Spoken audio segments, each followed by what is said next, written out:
Bom dia, boa tarde, boa noite. Se você já tentou de várias formas emagrecer, não perdeu peso na balança e não perdeu medidas, pode ser que você esteja cometendo um dos erros que eu vou falar aqui hoje. Então fica até o final do vídeo que eu vou explicar tudinho.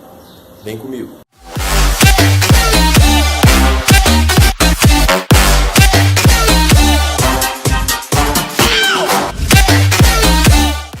Segundo a Organização Mundial da Saúde, o sobrepeso já atinge mais da metade da população brasileira e a obesidade já chega a 20% das pessoas adultas. Então não seria errado dizer que a maioria da população brasileira já pesquisou alguma coisa sobre, já assistiu alguma coisa sobre ou já leu alguma coisa sobre emagrecimento. O que acontece é que, por essas informações hoje estarem muito disseminadas, serem de muito fácil acesso, tem muita gente que cria mentiras ou então interpreta de maneira errada o que está escrito e acaba por cometer erros. Erros como os que eu vou citar aqui agora. Então, a primeira estratégia errada seria o corte de carboidratos. O que pode acontecer para essa interpretação errada? Muitas pessoas têm a tendência de fazer as dietas low carb, mas o low carb não é o corte de carboidratos, é simplesmente a redução desses carboidratos. Você vai pegar uma quantidade de carboidrato e vai reduzir ela, claro que com um acompanhamento. O corte de carboidratos é feito totalmente sem acompanhamento, por isso pode gerar esse tipo de efeito. Nessa mesma linha, uma outra coisa que pode chegar a acontecer é a pessoa parar de jantar, né? Cortar uma das suas refeições. Eu já ouvi muito isso nos meus 2 anos de profissão e as pessoas param de jantar porque acham que assim vão emagrecer. Isso gera 2 problemas. O primeiro é que você pode desacelerar o seu metabolismo, né? Porque tem muitas pessoas que não têm tempo de comer muito durante o dia e acabam concentrando a maioria das calorias ingeridas durante a noite. E aí, quando ela corta esse jantar, ela pode gerar uma queda muito abrupta nas calorias e desacelerar o metabolismo.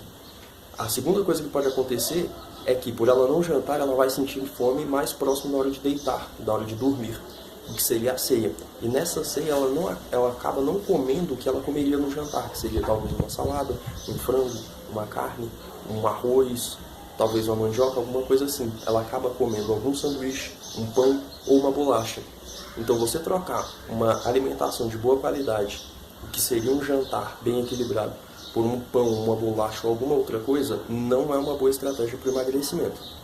Nessa mesma linha a gente também tem trocar alguma refeição por um shake.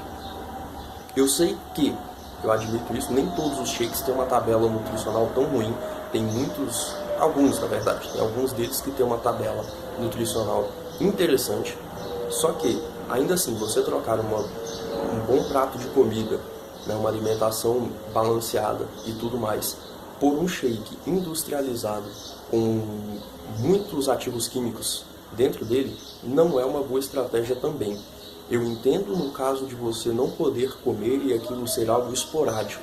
Tudo bem, é algo que você não tem costume de fazer, às vezes você não tem tempo de fazer a sua refeição sólida, até aí eu entendo. Agora, você ter o que comer e aonde comer e ainda assim você optar por um shake é uma decisão totalmente equivocada. Outra estratégia muito ruim é a restrição calórica. Na verdade, ela é uma estratégia boa, porque para o emagrecimento você precisa de um balanço energético negativo, ou seja, você precisa gastar mais calorias do que você ingere ou ingerir menos calorias do que você gasta.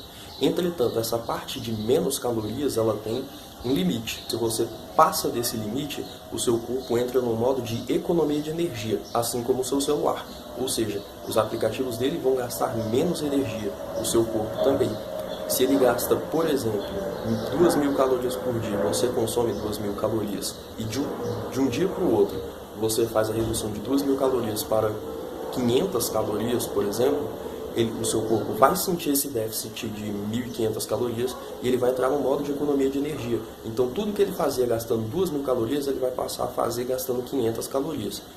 Por que isso é ruim? Porque no dia que você comer a mais dessas 500 calorias que você está comendo, o seu corpo vai entender aquilo ali como uma reserva de energia. Ele vai absorver tudo aquilo ali e transformar em uma reserva de energia, ou seja, gordura. Não é bom, né? Por último, a gente tem aqueles chás, sucos, alimentos, cintas, cremes milagrosos que te prometem queimar gordura localizada. Isso não existe. Cientificamente é impossível você queimar gordura localizada.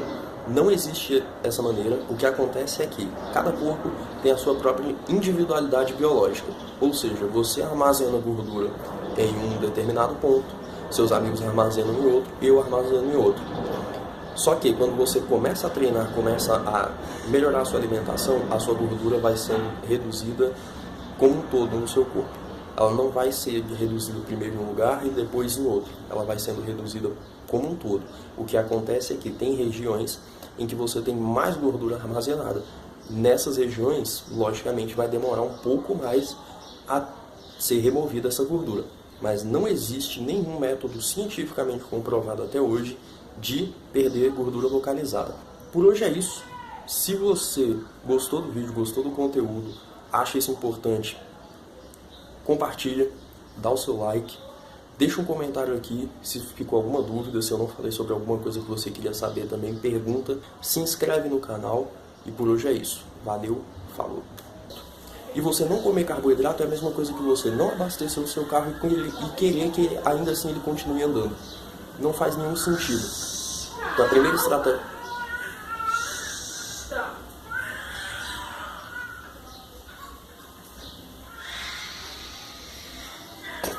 A criança tá morrendo.